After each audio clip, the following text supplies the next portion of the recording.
"What's it like to be a loser?" Sheldon asked, swirling his wine glass with manicured fingers. The dining room fell silent for one heartbeat before erupting into laughter. My daughter glanced at me nervously. My grandkids stared at their plates. I sat there, fork suspended mid-air, feeling 68 years of life collapse into this single, humiliating moment. Before we continue, subscribe to the channel and tell us where you're listening from in the comments. My name's Robert Miller. Most folks call me Bob. I've been retired for 7 years now, after spending 4 decades as a structural engineer with the county. Nothing fancy, but honest work. I designed bridges that still stand today. Roads people drive on without a second thought. Infrastructure that matters. My daily routine is simple enough. Wake up at 6:30 a.m., same as when I was working. Old habits die hard. Make coffee in the same Mr. Coffee machine I've had for 15 years. Read the newspaper. Yes, an actual paper newspaper. Caroline, my daughter, keeps telling me to get my news online, but I like the feel of newsprint between my fingers. There's something reliable about it. After breakfast, I usually putter around the house. Fix things that need fixing. The screen door that squeaks. The kitchen faucet that drips. Small problems with straightforward solutions. Problems I understand. 3 days a week, I volunteer at the community center, teaching basic computer skills to other seniors. Ironic, since Caroline thinks I'm technologically hopeless. But I know enough to help Mrs. Donovan send emails to her grandkids in Seattle or show Mr. Peterson how to order his medications online. In the afternoons, I might take a walk around the neighborhood. Same 5-block route. Wave to the same neighbors. Stop to pet the same dogs. Sometimes I drive to the library and check out a book on engineering or history. Old interests that still spark something in me. Evenings are the hardest. The house gets quiet. Too quiet since Martha passed 3 years ago. Sometimes I watch baseball. Sometimes I just sit on the porch and watch the sunset, wondering how 40 years of work, 35 years of marriage, and raising 2 children has somehow led to this, a life that seems to be shrinking rather than expanding. Caroline calls every Sunday at 7 p.m. sharp, like it's scheduled maintenance on a piece of machinery. Her brother David lives in Colorado now. He calls on birthdays and holidays. Usually I wasn't always this invisible. There was a time when my opinion mattered, when people sought my advice, when I felt necessary to the world around me. The first time I held Caroline, she was wrapped in a pink hospital blanket, her tiny face scrunched up like she was already disappointed with what she saw. Martha was exhausted after 18 hours of labor, but she smiled when I whispered, "She's perfect," and she was perfect, is perfect. Even now, at 42, with her own family and a life that increasingly has less room for me, she's still my little girl. The one who used to sit on my shoulders at parades. The one who called me her hero until she was old enough to realize I was just a man with a lunch pail who left before dawn and came home with dirt under his fingernails. I remember when she was 7 and I built her a treehouse in the backyard maple. Nothing fancy, just sturdy boards and a small platform where she could hide her treasures and read her books. Martha thought I was being ridiculous, spending 3 weekends on something Caroline would outgrow in a year. "She needs a safe place, Martha," I explained while bandaging my hammer-struck thumb. "Somewhere that's just hers." Caroline used that treehouse until she was 15. Even brought her first boyfriend up there, though they didn't know I was aware of that. When she graduated high school, I took a second mortgage on the house to help pay for college. 4 years at State wasn't cheap, but I'd been saving since she was born. Still wasn't enough, though. Never is when it comes to education these days. "Dad, you don't have to do this," she told me when she saw the check. "Course I do," I replied. "That's what fathers are for." Martha and I lived on beans and rice for 2 years. Cut back on everything. No vacations. No new clothes. Fixed the old Chevy instead of replacing it.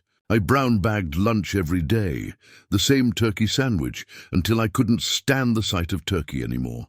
When Caroline graduated with honors, the sacrifice seemed worth it. She had opportunities I never had, a future unlimited by lack of education, a chance to be more than I was.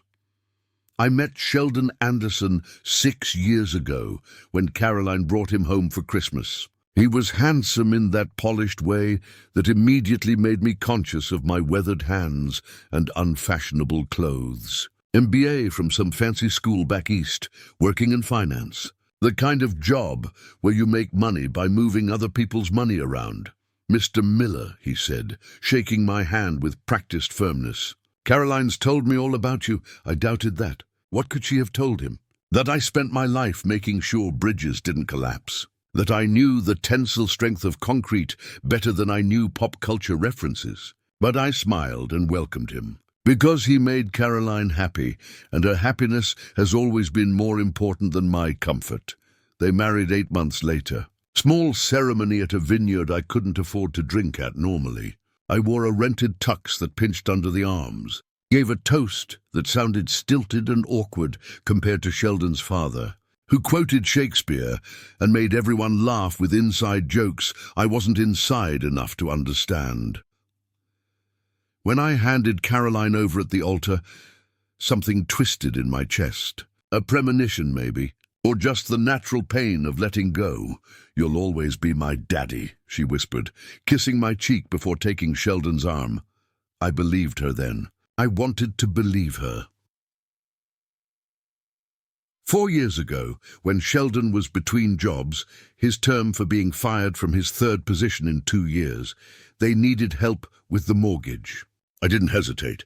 Liquidated part of my retirement fund, paid the penalty, handed over a check that represented 2 years of careful saving. "It's just temporary, Bob," Sheldon assured me, tucking the check into his wallet like it was a $5 bill he'd found on the sidewalk. "I've got some irons in the fire." His irons in the fire turned into 6 months of unemployment, during which he joined an expensive golf club. Networking, Bob, that's where the real deals happen, and took Caroline on a needed vacation to Cancun. When he finally found a new position at a startup investment firm, he didn't offer to repay the loan. I didn't ask. Some debts aren't meant to be measured in dollars.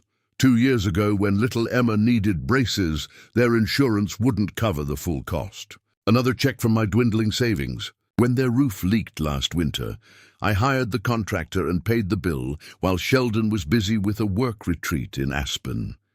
Each time, the gratitude grew less effusive. Each time, my role diminished from savior to ATM. Last Christmas, I gave Caroline a bracelet that had belonged to her mother. Simple silver links with a small diamond pendant. Nothing flashy, but sentimental, meaningful. "It's nice, Dad," she said, the pause saying more than her words. Very vintage. Sheldon gave her a sleek electronic gadget that cost more than my monthly pension. Something to track her steps or monitor her sleep or some other function I didn't understand the need for. "This is what you wanted, babe," he exclaimed as she unwrapped it. "The premium model. Only the best for my girl," she squealed with delight, throwing her arms around him while the bracelet sat forgotten on the coffee table. I told myself it didn't matter, that things weren't important, that the years of sacrifice and support would eventually be recognized, if not with words, then with some fundamental respect. I was wrong. The invitation came 3 weeks ago. Elegant cardstock with embossed lettering. "Please join us in celebrating Sheldon's promotion to Senior Vice President, a dinner party at their house. The house I'd helped them keep. A celebration of Sheldon's success after years of temporary setbacks that somehow always required my financial intervention." I almost declined. Almost claimed a prior commitment or sudden illness. But Caroline called the day before to make sure I was coming.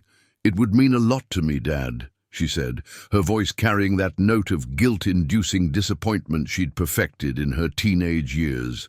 "The whole family will be there. Emma and Jake are excited to see you," so I went. Bought a nice bottle of Cabernet I couldn't afford.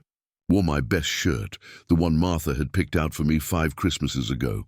Even got a haircut. Their house was lit up like a magazine spread when I arrived.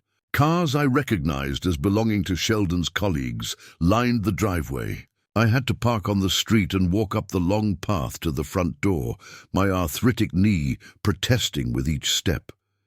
Caroline greeted me with a quick hug that barely made contact. "Dad, you made it! Come in, come in. Everyone's almost here." Everyone turned out to be mostly Sheldon's friends and co-workers. A few neighbors, Sheldon's parents, who acknowledged me with the bare minimum of politeness before returning to their conversation about their recent Mediterranean cruise. Emma and Jake, my grandchildren, broke away from their tablets long enough to give me distracted hugs before disappearing again into the digital world that seemed far more interesting than their grandfather. I found myself at the dining table, seated at the far end opposite from Sheldon, who presided at the head like a king holding court. Caroline sat beside him, laughing at his jokes, refilling his wine glass, playing the role of the supportive corporate wife with practiced ease. The conversation swirled around topics I couldn't contribute to: market trends, office politics, luxury vacations, designer brands. I sat quietly, eating the perfectly prepared meal that Caroline had probably spent days stressing over, nodding at appropriate intervals, smiling when everyone else smiled, invisible.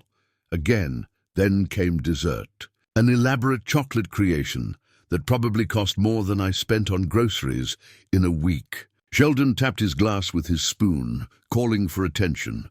"I want to thank everyone for coming tonight," he announced, standing to address the table.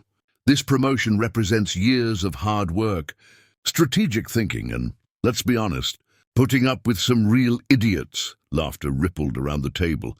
"But seriously, I couldn't have done it without the support of my beautiful wife," he continued, placing his hand on Caroline's shoulder.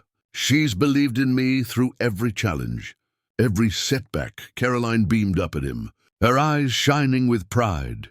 "And I want to acknowledge my in-laws," Sheldon added, gesturing toward me with his wine glass. "Bob here has been, well, let's say supportive in his own way." Something in his tone made my stomach tighten. "In fact," Sheldon continued, his smile taking on a sharp edge, "Bob's been a great example of what not to do if you want to succeed in today's world." The table went quiet. A few uncomfortable chuckles broke the silence. 40 years at the same job. No ambition to climb higher? Retiring with a pension that barely covers the basics?" Sheldon shook his head in mock sympathy. "It's almost quaint, isn't it?" Caroline's smile faltered. "Sheldon, maybe we should..." But he was on a roll now, buoyed by wine and the captive audience. "Tell me, Bob," he said, fixing me with a gaze that held no warmth, "what's it like to be a loser?" The dining room erupted in laughter. Not everyone. Caroline's face had drained of color, and a few guests looked down at their plates in embarrassment. But enough people laughed, enough to make the humiliation complete. In that moment, I saw myself through Sheldon's eyes. A relic, an anachronism, a cautionary tale about settling for less. A life measured in bridges built rather than dollars accumulated. I could have responded in anger, could have reminded him of the checks I'd written, the mortgage I'd saved, the roof over his head that might not be there without my intervention. Instead, I placed my napkin beside my half-eaten dessert and stood slowly, my knees creaking in protest. "Excuse me," I said quietly. "I think I need some air." I walked onto the back patio, the cool night air a relief after the stuffiness of the dining room. Behind me, I could hear the party resuming, Sheldon's voice rising above the others, continuing his speech about his brilliant career trajectory. Standing in the darkness, watching through the windows as my daughter's life unfolded in a world I'd helped create but no longer belonged in, I made a decision. One that would change everything, because sometimes being called a loser is exactly what you need to stop losing. I stood on that patio for a long time, long enough to see my breath cloud in front of me. Strange how clarity comes in moments of humiliation. All those years of swallowing my pride, of making excuses for Sheldon's behavior, of telling myself that family peace was worth any price, they crystallized into something hard and undeniable. I wasn't angry. That's what surprised me most. Just done. Done pretending that my sacrifices were appreciated. Done acting like an ATM with legs. Done being the family joke When I finally walked back inside, the party had moved to the living room. Dessert plates abandoned, wine glasses refilled. Nobody noticed me slip through the kitchen and retrieve my coat from the hall closet. Nobody except Emma, Grandpa. My 10-year-old granddaughter stood in the hallway, her small face serious beneath her bangs. "Are you leaving?" "Yes, sweetheart." "It's past this old man's bedtime." She frowned, looking older than her years. "Dad was mean to you? Kids. They see everything, even when we think they're not paying attention. Your dad's just celebrating," I said, kneeling down despite my protesting knees. "Sometimes grown-ups say silly things when they're excited." "It wasn't silly," Emma insisted. "It was mean, and Mom didn't stop him." That hurt more than I wanted to admit. Caroline had always been the one to stand up for the underdog. As a child, she'd bring home stray animals and injured birds, nursing them back to health with fierce determination. When had she stopped seeing me as someone worth defending? "Your mom has a lot on her plate," I said, the excuse sounding hollow even to my ears. Emma stepped forward and hugged me tight, her small arms surprisingly strong. "I'm not going to forget about you when I grow up," she whispered. I hugged her back, throat tight with unexpected emotion. "I know you won't, kiddo." I slipped out without saying goodbye to anyone else. No one called after me. No one texted to check if I'd gotten home safely. No one seemed to notice I'd gone. The next morning, I woke up with purpose for the first time in months. I made my coffee, stronger than usual, and sat down at the kitchen table with a legal pad and pen. I wrote down every loan I'd made to Caroline and Sheldon, every check I'd written, every financial bailout I'd provided. The numbers added up quickly. $37,000 over 6 years. Money I'd never see again. Money that had come from my retirement savings, from the nest egg Martha and I had built so carefully over decades. Then I made another list. Assets. My house, paid off 10 years ago. My pension, modest but reliable. The small stock portfolio Martha had insisted we maintain for emergencies. The woodworking tools in the garage that I rarely used anymore, but kept in perfect condition. When I finished, I sat back and surveyed my life reduced to numbers on a page. Not as dire as Sheldon might think, but not the security I'd planned for either. I'd given away too much, trusted too easily, believed too strongly in family obligation. My phone buzzed with a text from Caroline. "Dad, sorry about last night. Sheldon had too much to drink. Call me later?" No acknowledgement of what he'd said. No real apology. Just an excuse and a dismissal. The old me would have called immediately, reassuring her that everything was fine, that I wasn't upset, that I understood. I set the phone down without responding. Instead, I picked up another piece of paper and began drafting a letter to my attorney, Harold Winters. We'd been friends since high school, played on the same baseball team, stood as best men at each other's weddings. He'd handled Martha's will and my modest estate planning. The letter was simple. I wanted to revise my will, effective immediately. 3 days later, Harold called me into his office downtown. The same office he'd occupied for 30 years, with its worn leather chairs and bookshelves lined with legal tomes. Nobody consulted anymore. Everything was digital now, but Harold kept the books for appearances. "Clients expect a lawyer to have books," he always said. "Bob," he greeted me, rising from behind his desk. "Good to see you. Though I must admit, your letter concerned me." I settled into the familiar chair across from him. "Concerned you how?" "Well," he adjusted his glasses, "it's not like you to make sudden changes, especially regarding Caroline." "Not sudden," I corrected him. "Just overdue." Harold had known me long enough to recognize when I didn't want to elaborate. He nodded and pulled out a folder. "I've drawn up the changes as you requested. But I should advise you that completely disinheriting your daughter could lead to legal challenges after your death." "I'm not disinheriting her," I clarified. "I'm establishing a trust. Caroline gets the house and half the remaining assets, but only after Emma and Jake turn 25. Until then, the trust pays directly for their education and basic needs. Nothing goes through Sheldon." Harold's eyebrows rose. "May I ask what prompted this?" I hesitated, embarrassment warring with the need to explain myself to someone who might understand. Have you ever realized that you've been writing a story about your life that doesn't match reality? I finally asked. Harold leaned back in his chair. How so? I thought I was the supportive father, the reliable foundation, the safety net. Turns out I'm the family ATM and occasional punchline. I told him about the dinner party, about Sheldon's loser comment and the laughter that followed, about Caroline's failure to defend me, about Emma's observation that her mother had changed. When I finished, Harold removed his glasses and cleaned them methodically with a cloth he kept in his desk drawer. A habit he'd had since college, something he did when he was thinking. Sounds like Sheldon's a real piece of work, he said at last, replacing his glasses. But are you sure this isn't an overreaction to one bad night? It wasn't one night, I replied. It was just the night I finally saw clearly. Harold studied me for a moment, then nodded. All right then. Let's go through these changes line by line. An hour later, my new will was drafted. My house and half my assets would go into a trust for my grandchildren. The other half would be split between the community center, where I volunteered, and a scholarship fund for engineering students. At the local community college, Caroline would be notified of the changes after the paperwork was filed. Harold advised against it, said it would only create tension, but I insisted. No more hiding my feelings to keep the peace. No more pretending things were fine when they weren't. One more thing, I said as Harold walked me to the door. I want to file a formal request for repayment of those loans. Harold stopped short.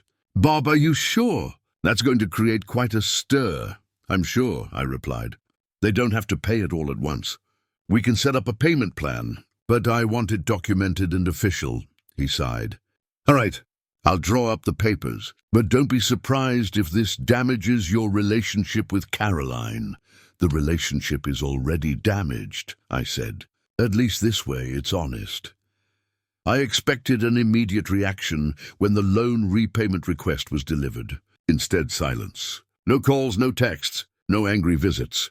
Nothing for a full week. I continued my routine. Coffee at 6:30, newspaper, volunteer work at the community center, walks around the neighborhood. But something had shifted inside me. I walked taller, spoke more confidently.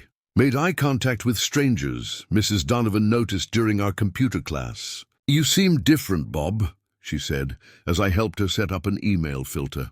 More present, I smiled, just finally addressing some long overdue business. On day 8, the doorbell rang. I opened it to find Caroline on my porch, her face a mask of controlled anger. Can I come in? She asked, already stepping past me into the hallway. I closed the door and followed her into the living room, where she paced like a caged animal. Is this some kind of joke? She demanded, waving a piece of paper that I recognized as Harold's formal request for repayment. No joke, I replied calmly. Just documentation of money owed. Money owed, she repeated incredulously. You're my father. You helped us because that's what family does. Family also respects each other, I said. Family doesn't call each other losers in front of a dinner party. Caroline flushed. I told you Sheldon had too much to drink. He didn't mean it, didn't he? I gestured for her to sit, but she remained standing. Caroline, be honest. How does Sheldon talk about me when I'm not around? She looked away, unable to meet my eyes. That was answer enough. And what about you? I pressed. Do you correct him, defend me, or do you laugh along? That's not fair, she protested weakly. Sheldon's just... He has strong opinions about success. Success, I repeated, by which he means money, status, not building things that last, not raising children with values, not supporting a family through difficult times. Dad, I paid for your college, Caroline. Took a second mortgage on this house so you could have opportunities. I didn't have to do that. I chose to because I believed in you.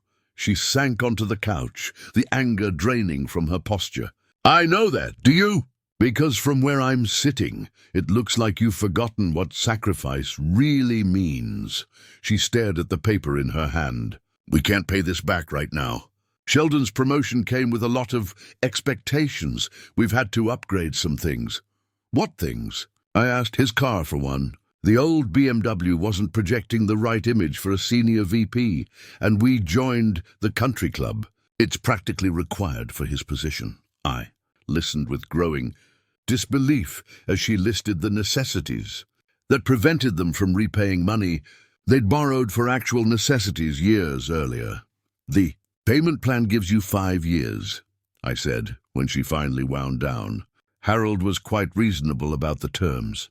"Sheldon's going to hit the roof," she murmured. "That's between you and your husband." She looked up sharply. "What's gotten into you? You've never been like this before." "Like what?" "Expecting to be treated with basic respect? Standing up for myself. Being cold," she finished. "Calculating. This isn't you, Dad." Maybe she was right. Maybe this wasn't me. Or maybe this was who I needed to become to survive in the world she and Sheldon inhabited. "People change," I said simply. She stood, smoothing her expensive slacks with hands that trembled slightly. "Harold mentioned something about changes to your will, too. So that's what this was really about. Not the loan repayment, but the potential loss of inheritance." "That's correct," I confirmed. "I've established a trust for Emma and Jake, for their education." "Cutting us out?" Her voice had an edge now, ensuring the money goes where it's needed. "To the kids, not to country club memberships or luxury cars." She moved toward the door, anger returning to her features. "Sheldon was right about you. You are controlling. You'd think because you help people you get to dictate their lives." The accusation stung, but I held my ground. "Is that what Sheldon says?" "Among other things," she snapped. "What other things, Caroline?" She hesitated, hand on the doorknob. "It doesn't matter. It matters to me," she sighed, a sound of exasperation rather than regret. "He says you're stuck in the past, that you resent his success because it highlights your failures, that you try to buy our affection because you know we'd never give it freely." Each word landed like a physical blow. Had Sheldon crafted these cruel interpretations of my generosity, or had Caroline contributed to them? Had they laughed about it together, my daughter and the man who belittled her father? "I see," was all I could manage. "Dad, I didn't mean—" "Yes, you did," I interrupted. "Or at least Sheldon did, and you chose not to contradict him. That says everything I need to know." She left without another word, the door closing behind her with a finality that echoed through the empty house. 2 days later, I received a text from Emma, sent from Caroline's phone. "Grandpa, can you come to my piano recital on Saturday? 2 p.m. at the community hall, please?" I texted back immediately. "Wouldn't miss it for the world, kiddo."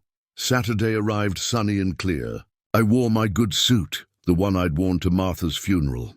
Polished my shoes, even bought a small bouquet of daisies, Emma's favorite. The community hall was crowded with parents and grandparents when I arrived. I scanned the room for Caroline and Sheldon, finally spotting them in the 3rd row. Caroline saw me and nudged Sheldon, whose face darkened.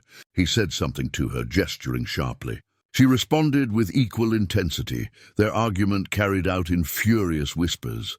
I hesitated, uncertain whether to approach them. The decision was made for me when Jake spotted me from across the room. "Grandpa," he called, running over and wrapping his arms around my waist. At 8, he was all gangly limbs and boundless energy. "You came."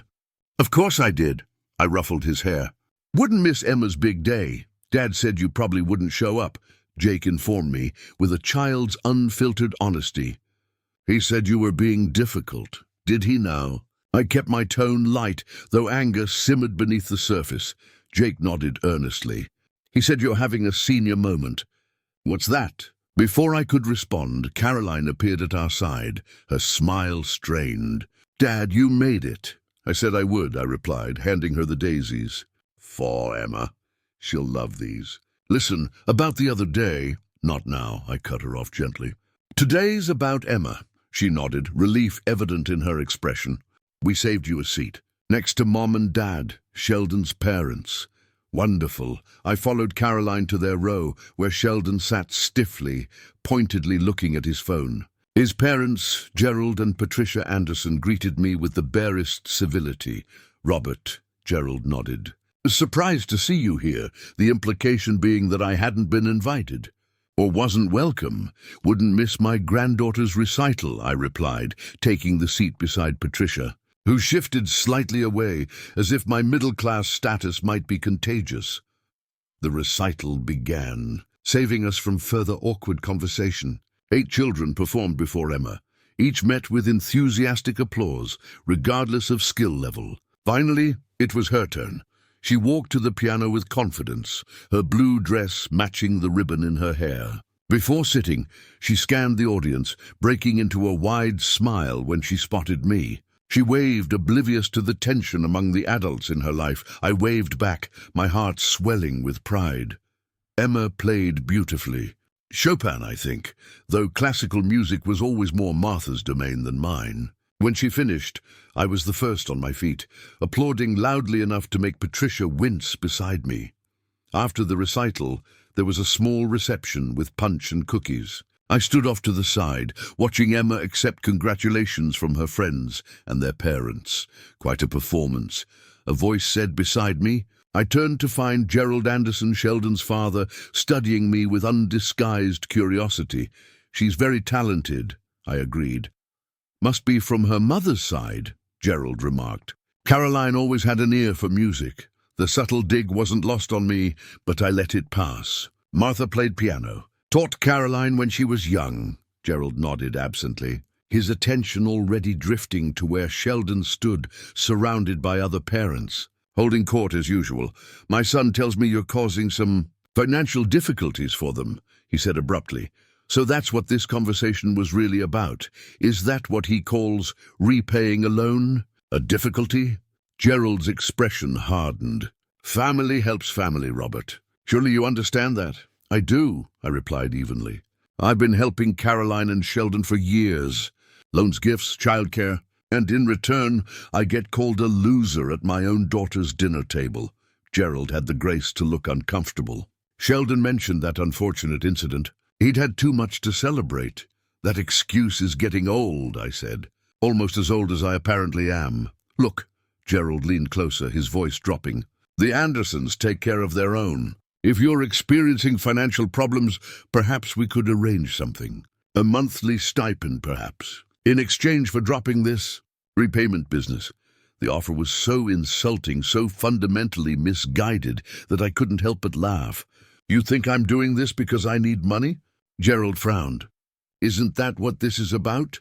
Your retirement fund's running low? No, I said, my amusement fading. This is about respect. About recognizing that helping family doesn't make you a doormat. About teaching my daughter and son-in-law that actions have consequences. Noble sentiments, Gerald sneered. But hardly practical in today's world. Maybe that's the problem with today's world, I suggested. Before Gerald could respond, Emma bounded up, still flushed with excitement from her performance. Grandpa!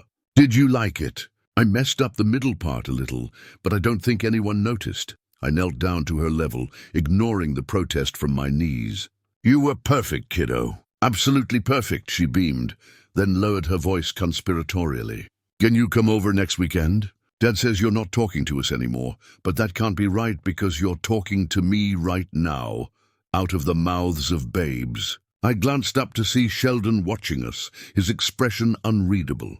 It's complicated, Em, I said gently, but I'll always be here for you. No matter what, she nodded solemnly. Promise? Promise. Emma hugged me tightly, then ran off to find her brother, leaving me to stand and face Sheldon, who was now approaching with determined strides. Bob. He greeted me, his smile not reaching his eyes. Thanks for coming. Emma was thrilled. Wouldn't have missed it, I replied. Listen, he lowered his voice, about that repayment notice. There's been a misunderstanding. Those weren't loans, they were gifts. Family helping family. No misunderstanding, I corrected him. They were loans. And now it's time to repay them. His smile faltered. This is because of what I said at dinner, isn't it? I apologized for that. Well, Caroline apologized for me? No, she made excuses for you. There's a difference. Sheldon's facade of friendliness dropped completely. What do you want from us, Bob? Blood. We're busy building careers, raising children. We don't have time for petty grudges. What I want, I said clearly, is to be treated with basic respect by my daughter, by her husband, by my grandchildren. Respect has to be earned, Sheldon retorted, his voice rising slightly. You think I haven't earned it? After 40 years of work? After raising a daughter? who never wanted for anything, after helping you keep your home when you couldn't make the payments. People nearby were beginning to notice our conversation. Caroline appeared at Sheldon's elbow, her expression alarmed. "This isn't the place," she hissed. "Emma's special day, remember?" But Sheldon was on a roll now, his face flushing with anger. "You know what your problem is, Bob? You think building a few bridges makes you special. Newsflash, anyone can pour concrete and follow blueprints. The real value is in creating wealth, in building businesses, in rising above mediocrity." "Sheldon," Caroline pleaded, "not here." But I'd had enough. Enough pretending. Enough swallowing my pride. Enough enabling behavior that diminished me. "Is that what you tell yourself?" I asked, keeping my voice steady despite the anger burning in my chest. "That making money is the only measure of a man? That using others and discarding them when they're no longer useful is somehow admirable?" "Dad, please," Caroline interjected.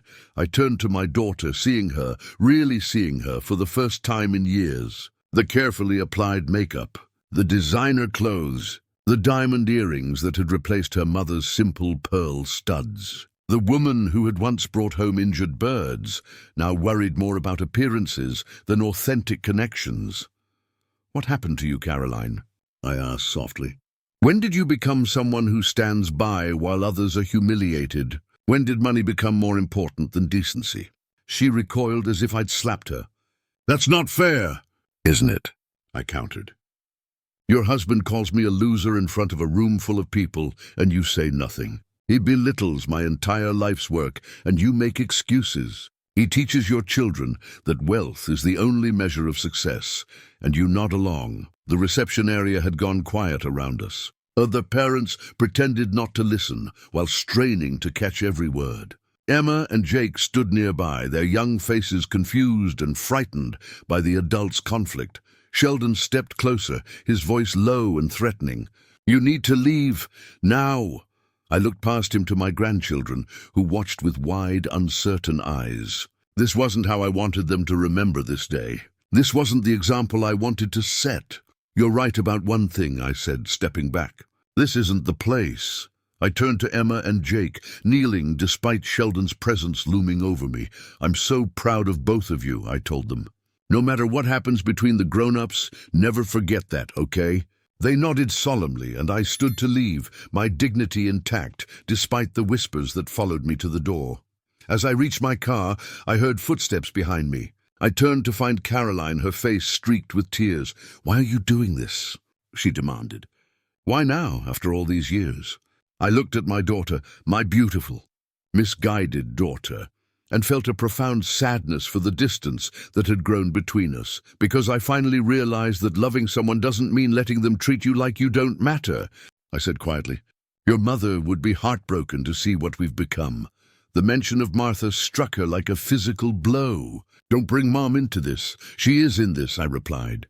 "In every value I tried to teach you, in every sacrifice we made so you could have a better life. Not a more expensive life, a better one." Caroline's anger crumbled, replaced by something more vulnerable. "I don't know how to fix this," she admitted. "Neither do I said honestly. "But it starts with honesty and respect," she nodded, wiping at her tears. "I'll talk to Sheldon." "Do that," I said, opening my car door. "And when you're ready for a real conversation, not excuses, not justifications, but truth, you know where to find me."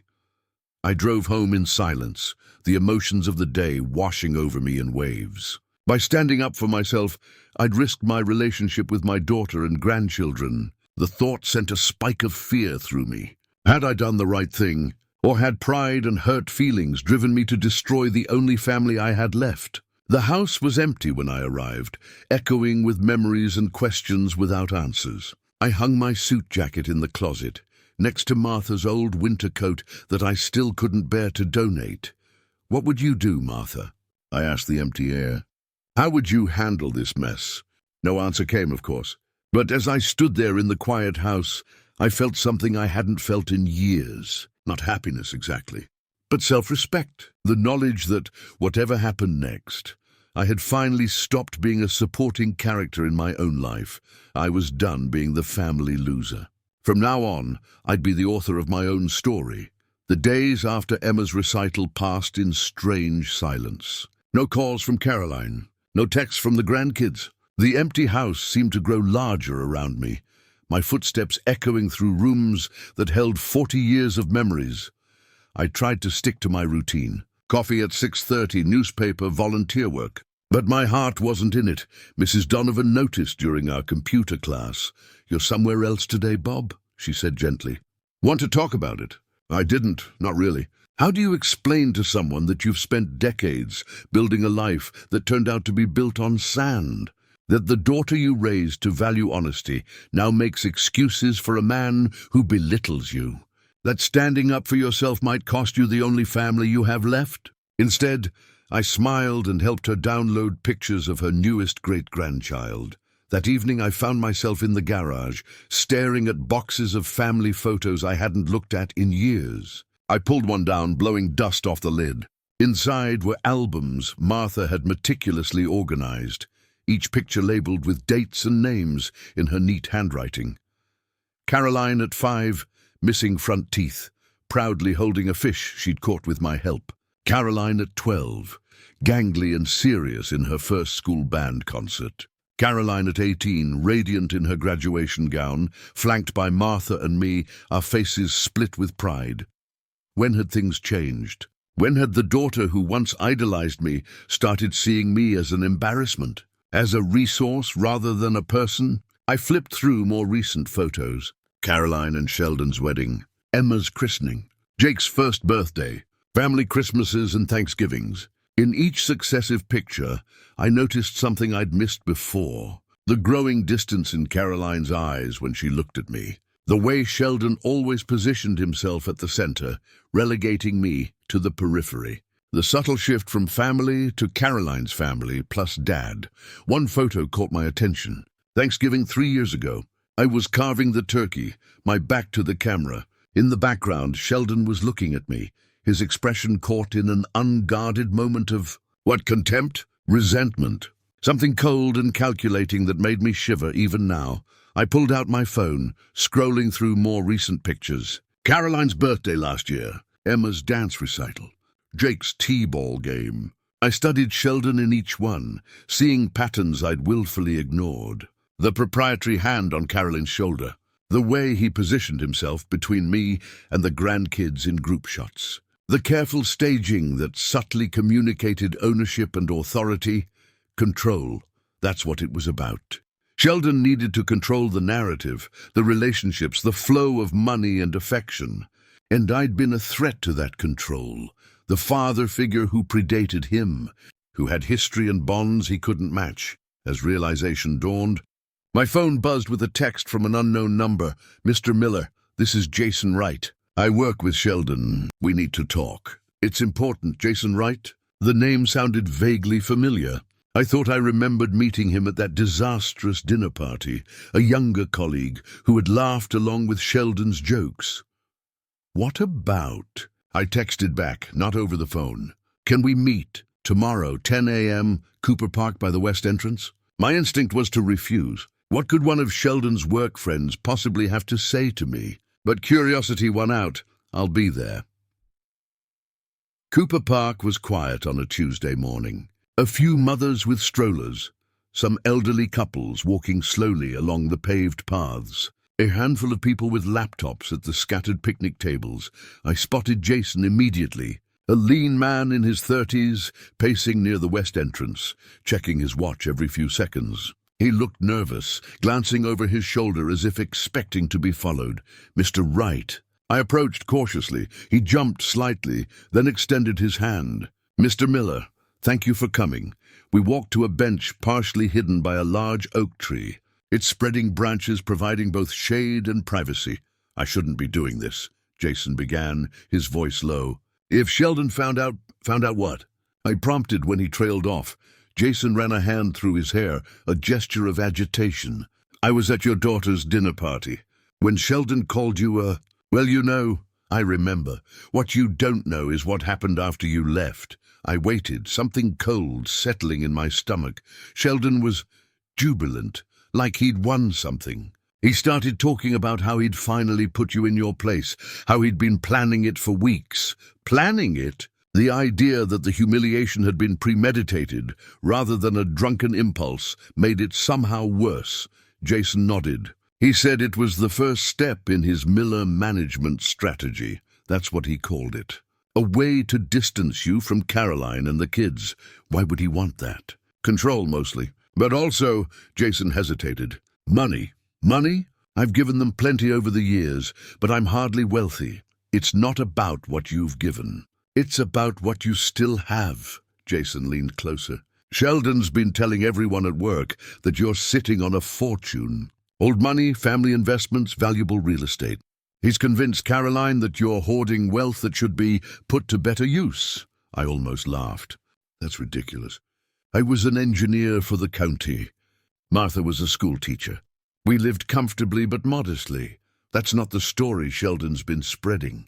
According to him, you're worth millions, but you're too stingy to help your own daughter. The unfairness of it stung. I've helped them plenty. Too much, probably. I know, Jason said quietly. Everyone at the office knows. Sheldon brags about it. How he's manipulated you into bankrolling their lifestyle while convincing Caroline you're the selfish one. My hands clenched involuntarily. Why are you telling me this? Jason looked down. My father, he was a lot like you. Hardworking, honest, generous to a fault. And my brother-in-law took advantage of that until there was nothing left. By the time my dad realized what was happening, his savings were gone and my sister was convinced he'd been holding out on them. I'm sorry, I said, meaning it. When I saw Sheldon doing the same thing to you, using the same tactics, he shook his head. I couldn't stay quiet. Thank you, I said. But why now? Why not before? Because now Sheldon's escalating. After you sent that repayment request and changed your will, he's been meeting with lawyers, talking about having you declared incompetent, taking control of your finances. The world seemed to tilt beneath me. He can't do that. He thinks he can. He's been gathering evidence of your mental decline. That's why he staged that scene at the dinner party, to create witnesses who could testify that you're losing touch with reality. That's insane, I protested. I'm perfectly competent. I know that, Jason assured me. But Sheldon's persuasive. And he's got Caroline convinced that you're showing signs of dementia or depression or something. I thought of Caroline's words after our confrontation. This isn't you, Dad. Had that been genuine concern or groundwork for Sheldon's plan? I need to stop this, I said, more to myself than to Jason. He reached into his jacket pocket and pulled out a USB drive. This might help. I downloaded Sheldon's emails from the company server. Technically illegal, so I was never here, and you never got this from me. But there's proof in there. Conversations with lawyers about your competency, discussions about your assets, even some communications with Caroline, where he outlines his strategy for isolating you. I stared at the small device in my palm. Why would you risk your job for this? Jason stood, brushing invisible lint from his slacks. Like I said, my father went through something similar. I didn't help him then. I'm trying to make up for that now. He walked away before I could thank him properly, his back straight with either courage or fear, possibly both. Harold's face grew increasingly grim as he scrolled through the documents I'd found on Jason's USB drive. This is... He paused, searching for the right word. Damning. We sat in his office, blinds drawn against the afternoon sun. I'd called him immediately after my meeting with Jason, and he'd cleared his schedule to see me. Is it enough to stop him? I asked. Harold removed his glasses, pinching the bridge of his nose.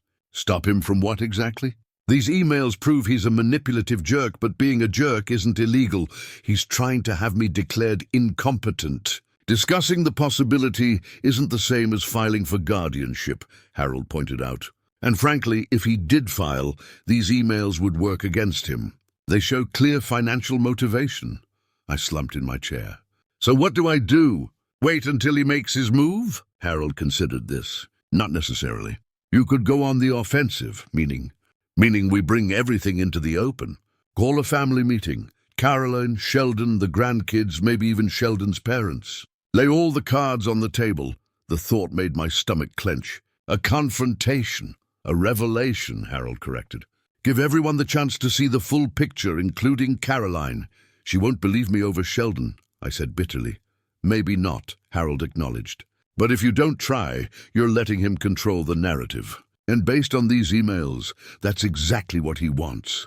I thought of Martha, what she would say in this situation. She'd always believed in facing problems head-on, in honest conversations, even when they were painful. All right, I decided. Set it up. But not at their house. Somewhere neutral. Harold smiled, a grim, determined expression. How about here? My conference room, Saturday at noon. I'll be present as your attorney. You think we need legal representation for a family meeting? Based on what I'm seeing in these emails. Harold gestured to his computer screen. Absolutely. Saturday arrived too quickly and not quickly enough. I spent the intervening days alternating between anxiety and determination, between doubt and resolve. Was I doing the right thing? Would this help heal my family or drive the final wedge between us? What would Martha advise if she were here? By the time I walked into Harold's conference room, my hands were steady, but my heart was racing. Harold had arranged the large oak table with care, water pitchers, notepads, even a plate of cookies that seemed oddly optimistic given the circumstances. Ready? He asked quietly as we waited. As I'll ever be, I replied. The door opened and Caroline entered first, her expression a mixture of concern and annoyance. Dad, what's this about? Why did we need to meet at your lawyer's office? Sheldon followed, his usual confident stride faltering slightly when he saw Harold. Bob, he nodded curtly, then addressed Harold. Is this really necessary? Family matters should be handled privately. That's precisely why we're here, Harold replied smoothly. To discuss private family matters in an appropriate setting. Emma and Jake filed in next, looking confused and slightly intimidated by the formal surroundings. I'd insisted they be present over Caroline's objections. They were old enough to understand what was happening, and they deserved to know the truth about their family. To my surprise, Gerald and Patricia Anderson arrived last, their expressions guarded. I didn't expect to see you here, I said to Sheldon's parents. Caroline thought we should be present, Gerald replied stiffly. For moral support. Once everyone was seated, Harold cleared his throat. Thank you all for coming. Mr. Miller has asked me to facilitate this family discussion because certain concerns have been raised that he feels need to be addressed openly. What concerns? Sheldon interjected, his tone dismissive. If this is about the loan repayment, we've already explained our position. This is about much more than loans, I said, finding my voice at last. This is about honesty, respect, the future of our family. I turned to Caroline, whose face had gone pale. For years I've tried to be the father you needed, the grandfather your children deserved. I've provided financial support, emotional support, whatever was asked of me. Dad, she started, but I held up a hand. Please, let me finish. In return, I've been marginalized, belittled, and now I gestured to the printouts Harold had prepared from Jason's USB drive. Now I discover there's been a concerted effort to isolate me from my family and potentially take control of my assets. Sheldon's face flushed. That's absurd, is it? Harold slid copies of the emails across the table. These communications suggest otherwise. The room went silent as everyone began reading. Emma and Jake looked confused, but the adults' expressions shifted from disbelief to shock to, in Caroline's case, mounting horror. Where did you get these? Sheldon demanded, his voice rising. This is private communication. It's illegal to focus on the content, not the source, Harold suggested mildly. Especially this exchange from last month, where you discuss having Mr. Miller declared mentally incompetent in order to, quote, access the Miller fortune before it's too late. Caroline looked up, her face ashen. Sheldon, tell me this isn't real. For the first time since I'd known him, Sheldon seemed at a loss for words. It's not what it looks like, he finally managed. These are out of context. Bob has clearly manipulated these to what? I asked quietly. To make it look like you've been systematically undermining my relationship with my daughter. Like you've been painting me as mentally unstable while plotting to take control of my modest assets. Like you've been lying about my finances to justify your own greed. Emma, who had been reading over her mother's shoulder, suddenly spoke up. Is that why you said those mean things about Grandpa? To make him look crazy? The directness of a child. Sometimes it cuts through all the adult pretenses. Sheldon's face hardened. This is ridiculous. I don't have to sit here and— Yes, you do, Caroline interrupted, her voice shaking. You absolutely do have to sit here and explain this. She held up one of the printouts. You told me Dad was becoming paranoid and controlling, that changing his will was a sign of mental decline. But here, you're writing to a lawyer about how to accelerate the process before he can hide any more assets. What assets, Sheldon? What exactly were you planning? The confrontation I dreaded for days was unfolding, but not as I'd expected. Caroline wasn't defending Sheldon. She was questioning him, her voice growing stronger with each word. Caroline, you're overreacting. Sheldon tried reaching for her hand. She jerked away from his touch. Am I? Because it looks to me like you've been manipulating me against my own father, making me question his mental health while you were plotting to take control of his finances. Gerald Anderson cleared his throat. Son, I think you need to be honest here. These emails, he gestured uncomfortably. They're fairly explicit. Even Sheldon's parents were abandoning ship. The careful facade he'd constructed was crumbling before my eyes. Fine, he finally snapped. Yes, I've been planning for Bob's inevitable mental decline. Someone had to. He's sitting on assets that could be put to better use supporting his daughter and grandchildren. But instead, he's hoarding them for some engineering scholarship that benefits strangers. What assets? I asked again. My house, my pension, the small stock portfolio Martha insisted we maintain. I'm comfortable, Sheldon, not wealthy. That's what you want everyone to believe, he scoffed. But I've done my research. Your father owned half of Miller Construction. That company sold for millions in the 90s. I stared at him, understanding dawning. My father sold his share of Miller Construction in 1978 to pay for my mother's cancer treatments. There was nothing left. He died nearly broke. That's not possible, Sheldon insisted. The company records show that George Miller was a founding partner who sold out long before the company became valuable, Harold interjected. I handled Bob's father's estate. There was a small life insurance policy and some personal effects. Nothing more. The realization seemed to hit Sheldon like a physical blow. But all this time, he looked around the table, suddenly aware of how exposed he was. All this time, I finished for him, you've been chasing a fortune that doesn't exist, undermining my relationship with my daughter, belittling me in front of my grandchildren. All for nothing. The silence that followed was deafening.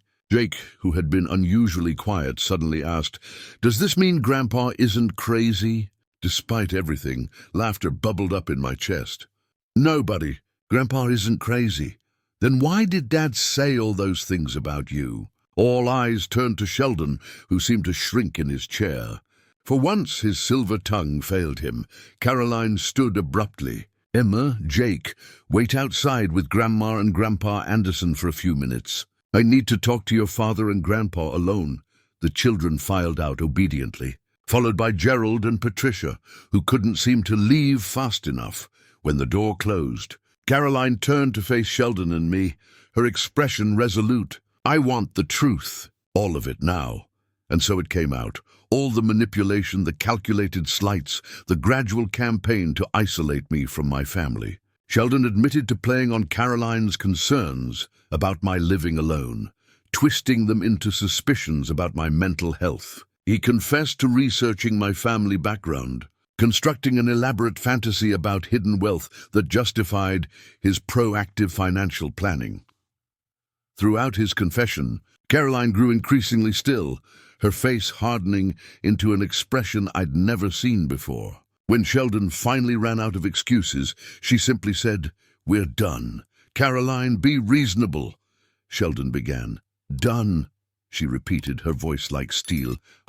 I'll be staying at my father's house with the children until you've moved your things out. You can't just— I can, and I am. She turned to me, tears welling in her eyes. Dad, I'm so sorry. I don't know if you can ever forgive me, but I didn't let her finish. I stood and wrapped my arms around my daughter, holding her as she broke down, her body shaking with sobs.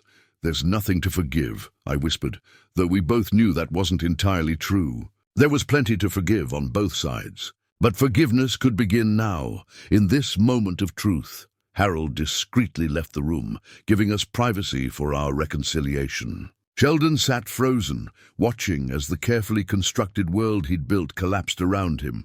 "This isn't over," he finally said, standing to leave. "The house is in my name. The cars, the accounts. You'll have nothing." Caroline straightened, wiping her tears. "We'll have what matters, and whatever else we need, we'll build together." She glanced at me, a silent question in her eyes. "Together," I agreed, knowing that rebuilding our relationship would take time, but for the first time in years, feeling hopeful about our future as a family. 3 months have passed since that day in Harold's conference room. The legal aftermath of Caroline's separation from Sheldon has been messy, as these things often are. He fought the divorce initially, then tried to hide assets, then finally agreed to mediation when Harold threatened to expose his attempted financial manipulation in court. Caroline and the kids have been living with me in the meantime. It's been an adjustment. My quiet house suddenly filled with children's laughter, homework struggles, and the controlled chaos of family life. But it's a good adjustment, a healing one. We talk now, really talk, about Martha, about the years of misunderstanding and distance, about the future we want to build together. Yesterday, Caroline and I sat on the porch swing as the sun set, watching Emma and Jake play catch in the yard. "I keep thinking about what Mom would say about all this," Caroline mused. "She always could see through people." I smiled, remembering Martha's uncanny ability to judge character. "She never did warm up to Sheldon. I should have paid attention to that," Caroline sighed. She tried to tell me in her gentle way, "Your mother was wise, but she also believed in letting people make their own mistakes, learn their own lessons." Caroline leaned her head against my shoulder, a gesture so reminiscent of her childhood that my heart squeezed. "What's the lesson in all this, Dad?" I thought about it, watching my grandchildren's silhouettes against the darkening sky. Maybe that real wealth isn't in bank accounts or possessions.